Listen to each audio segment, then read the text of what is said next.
Hi, my name is Claire. In today's video, we're going to talk about 5 things I learned by visiting the convent. Last week, I was able to get on an airplane and go visit some religious sisters, and for the first time, I was actually able to enter into the convent and live with them for a couple of days. This wasn't the first convent I had visited, but it was the first time I actually got to go inside the cloister.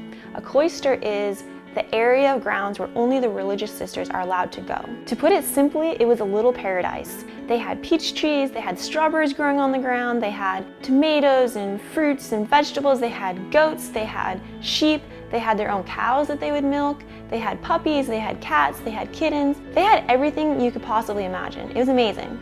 One of my favorite days there was on the last night. There was a time when we were supposed to have recreation, but some of the sisters had a class, and so some of the younger sisters who I was grouped with weren't able to go to the normal recreations, so they were asked for like 30 minutes just to go do whatever they would like. You could go outside, you could go read, you could go work, you could go do whatever you want during that free time. And I prayed about it, and I was like, I'd like to go to the chapel and just visit Jesus for a bit. So I went, and some of the other sisters were there, and within like 5 or 10 minutes though, like all the other sisters ended up being in the chapel together.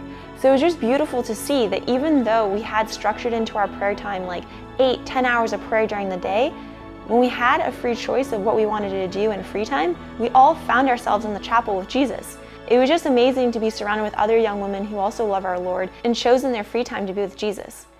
The first thing I learned in the convent is that it's all God's grace.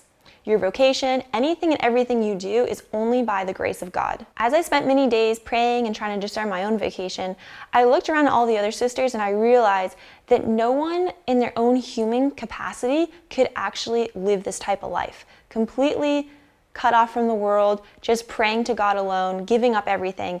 That is a huge and mega grace of God. And I know for myself that I could never live out that vocation without God's grace. It is only by the grace of God that we have cloistered nuns, that we have monks, that we have religious, that we have good and holy families. It's by the grace of God, because on our own, we could not live out these vocations. The second thing I learned is humility. We know conceptually that humility is the basis of all things, that we need to be humble, that without God we are nothing, but to actually have that in your heart and actually really believe it is another thing. How I describe the convent is that it was a paradise. It was as everything should be. It was like the Garden of Eden. It was gorgeous, it was wonderful. Everything was directed to love and adore God. And I realized touching that little piece of heaven, because that's what it felt like you were almost in heaven. I saw that because I'm still attached to the world, which I didn't realize, I thought I was pretty detached, but because I'm still attached to certain things in this world, I'm still attached to my own habits, my loves, my desires, because I was touching heaven and I was not by any means a saint or anything else like that, for touching heaven, it was like purgatory, because I was being purified of my worldly loves and attachments. I was touching something that was so pure and clean that anything that was impure in me was coming up and being revealed, which is the beauty of a religious life, because it is set to make you a saint.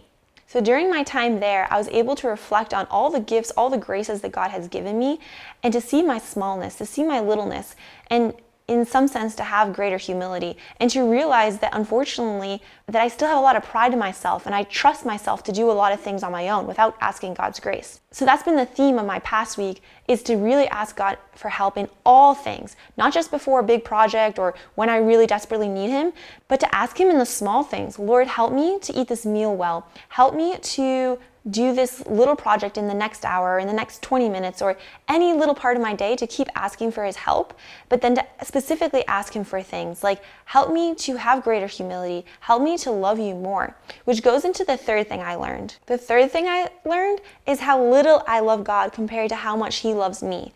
That in my frailty, in my human weakness, I only love God very, very little compared to how much He ought to be loved. I've heard my spiritual director say this before, and say it very bluntly: you don't love God. Because if we really think about it, if we loved God, we would be saints. We would love Him ardently with our whole hearts, our whole minds, our whole beings. But we're human and we're small. So something I've been really meditating on and asking for this past week, and I'll keep asking for the rest of my life, is, Lord, teach me to love you. Teach me to learn how to love you as I ought. I was talking with my friend the other day over dinner, and we were discussing how, if we got married or anything else like that, how you'd want your honeymoon to be like a whole week or even longer. Like, that's such a special part of your life. And funny enough, that night I had opened up a video about Sister Natalia, who had just made her perpetual vows. And she was saying after she made her final vows, she was able to do kind of like a honeymoon with Jesus for maybe it was a week or something, where she didn't leave the chapel for the entire week. She would eat there, sleep there, food would be brought to her, and she got to spend the entire week with Jesus. And I was like, whoa, that's like a honeymoon with Jesus. And I thought it was so beautiful, but I thought about myself and I was like, I don't know, I like to work, I like to do other things. And so in that small sense, I realized my lack of love of God, that if we truly loved God, we'd want to spend every single moment, breathing moment with Him. If we love God, we should love Him like we love our best friend or a spouse or anyone else in our life. If we love to call that person, text that person, spend time with that person, get to know them, that's how we should also love God. And so I realized that in my own life. Wow, like I got a long ways to go if I really love Jesus and I want to spend all of eternity with Him. That's what eternity is, adoring and loving our Lord for all eternity. And so in my frailty, as I was touching this little piece of heaven, which was the cloister, I realized that I was still in purgatory. I was still detaching myself from these worldly things and my desires and my love of work and everything else that I have. So looking at our own lives and really thinking about, who is it that I love most? Is it the people in my life or is it God? It's really good to have a spouse and to love that person, but am I bringing Jesus with me in my meal times, in my work times, in every aspect of my life? Am I praying my rosaries every day? Am I making frequent visits to Jesus in the Holy Eucharist? As I drive by a church, am I making the sign of the cross? Am I stopping in just to visit Him for a quick second? Am I making maybe a weekly holy hour or daily holy hour? How much do I really love Jesus? And how much do I actually like to spend time with Him? And if I don't love Him, am I actually getting to know Him? Because we can't love what we don't know. So am I researching and studying more about the faith? Am I allowing Him to teach me how to love Him?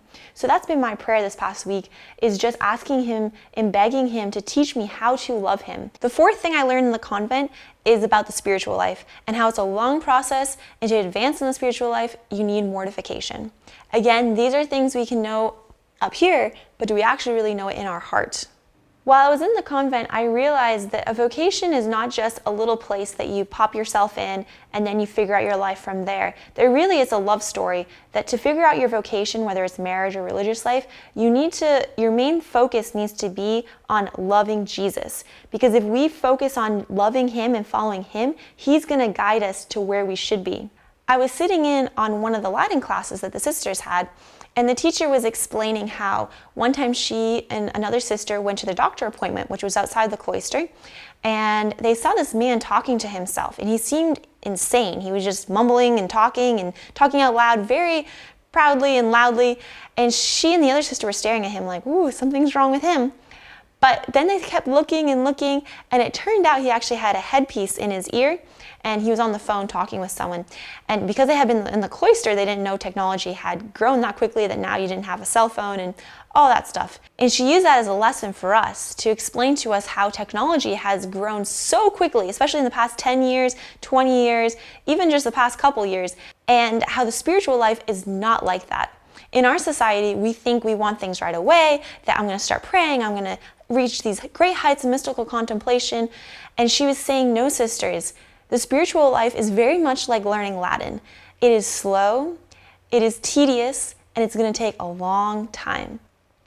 And so I meditated on that in my own life, where I can see myself sometimes getting frustrated. Oh, I'm not good at meditation yet. Oh, I'm not good at this yet.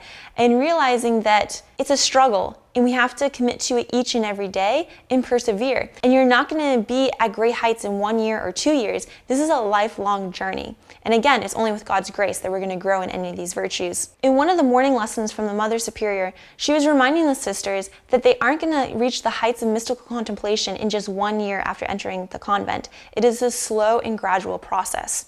With that, she was also saying that to advance in this type of spiritual life, you need to increase your mortifications and denying yourself, which makes complete sense because with our passions, with the things that we're connected to and stuck to the earth with, we aren't free. We aren't free to love God as we ought. And so if we keep denying ourselves of certain things, maybe the food we like, maybe the nice warm showers, maybe sleeping in a nice bed, if we deny ourselves of these little comforts or just the little pleasures in this life, then God will be more free to guide us and direct us to the right path we're supposed to be on. If we're holding down and clutching and stuck to the things that we want, we won't be able to move far. But through God's grace, if we mortify our senses, mortify the things that we love and we think are good and true, God will be able to guide us to greener pastures, be able to guide us to greater things that we couldn't even imagine. So the first step to the spiritual life is mortification. We know this, we've heard it before, you have to deny yourself. In that same talk, the Mother Superior was saying that the closer we come to God, the more we suffer. And as she said those words, I had a visual that came to mind, which made sense, that the closer we come to a crucifix, the closer we can see Christ's wounds, and the more we will feel and share in his passion. The Mother Superior pointed out that reading all these saint books, reading about the lives of the saints, they led such heroic lives. And if we look around in our society, and then she was saying even in her own cloister community there, that the sisters weren't perhaps where those great spiritual doctors of the church were. And she said, perhaps it comes from that deep-rooted thought we get in society nowadays that we were made for comfort, that we're to seek out all the comforts we can have. But my children, we weren't made for comfort. We were made for greatness. We were made for heaven. Heaven is where the comfort is. Heaven is where the paradise is. This is a world of suffering. This is the valley of tears. We are in battle. We are to experience suffering, whether we like it or not. If you ask your parents, if you ask anyone in your life, have they found suffering in their life? The answer is yes. And so it's something we can't deny. It's something we can't shy away from. So why run away from it? Let's fully embrace it, and embrace it with the love of Christ, to embrace it and to see Christ in that suffering. The Mother Superior said that early on in her life, she went maybe a week or two where she had no sufferings at all, and it was really great and wonderful. And she looked back and she was like, no, Jesus, don't forget me. And that kind of really struck me, because I was like, most of us would be very happy to have 2 weeks of no suffering whatsoever. But to think, Jesus, don't forget me. Christ crucified is the icon of love. This is how much he loves you specifically. And how much do I love God back? How much am I willing to suffer and to share in his sufferings? The fifth and final thing I learned while being at the convent is just some discernment tips. One of the main things and takeaways I had is that as we continue to discern our vocations, discern and make decisions in life, the main focus and the main thing we can do that will help this is to love God. Because by falling in love with Jesus, you're following your vocation. As Saint Therese of Lisieux says, finally at last I have found my vocation. My vocation is love. We need to love Jesus. We need to visit him in adoration. We need to pray the Most Holy Rosary. We need to love his Blessed Mother. And through this, we're going to find our vocation and to have no fear and trust in that. We have to find our vocations. We can't just sit not making decisions and just staying single for the rest of our life, because in our vocation is where we're able to grow in holiness. In a marriage, you're going to have conflicts, you're going to have fighting, you're going to have arguments, but that is what is going to strengthen you and help you grow closer to heaven together. And same thing with a religious life, living with other sisters, having to wake up early in the morning and dying to yourself. That is forming you for heaven. If you just sit in the middle in the happy place, which a lot of people love, I mean, everyone loves their college years where you're just floating around doing whatever you want, but eventually we're going to have to choose vocations. We're going to have to choose a marriage where you settle down, choose one person and stick with them for the rest of your life, or choose a religious vocation, choose one community of sisters and stay with them for the rest of your life. And in there, you're going to find your sanctity, the place where God has designed for you to be a saint. There was a priest I was listening to who, before he had entered his religious community, was going around asking all the different communities, how do I skip purgatory? I don't want to go to purgatory. And some of them were saying, oh, you can't skip purgatory. Of course you're going to be in purgatory. But then there was one religious community, some Franciscans, who told him, go to the community where you're going to be a saint. And he was like, I like that, because that's so true. Go to the community where you're going to be a saint, because that's the one God has laid out for you. And that priest eventually joined that Franciscan order. So have faith, have trust that God has a specific place for you where you're going to be made a saint. In closing, I just want to encourage all my young followers out there to go visit communities, go visit religious orders. This is the only time in your life where you're going to be able to go visit cloistered nuns, visit religious brothers, spend time with them and live with them. Once you get married, you're not going to be able to go visit and experience this type of life. People who feel called to religious life should go visit. Those who are just discerning marriage should still go visit, because one day you might have children who want to enter religious life. How are you going to be able to guide and direct them in religious vocation and discernment if you yourself have not visited and you don't even know what that life looks like? It's going to be very hard to let go of your children and to allow them to discern this type of religious life. In just the small amount of time that I visited this cloister community, I grew a lot. Every hour spent in prayer, every hour was purifying my soul to get closer to heaven, and I grew and I learned a lot. So I encourage you, go out there, go visit religious communities. Don't be afraid. The most beautiful thing about visiting religious community is that they also want to find your vocation for you. They do not want you to join their community if it's not God's will. They want to help you find your vocation and to follow God's will. And how beautiful is that the community sisters I visited, 40 sisters are going to be praying for me and my vocation. So what can be better than that? Thank you for watching this video today. May God bless you and may the Virgin protect you. In today's video, we might have a little guest speaker named Miss Nibs. St. Clare of Assisi, who's my patron saint, she was a cloistered nun, and she also loved kittens, which I do too. St. Clare of Assisi, she was sick in bed, and they say that her yarn would drop or something would drop, and her cat would actually go down and pick it up and bring it back to her. St. Francis had a devotion for animals as well as St. Clare of Assisi, so I also have a fondness for cats.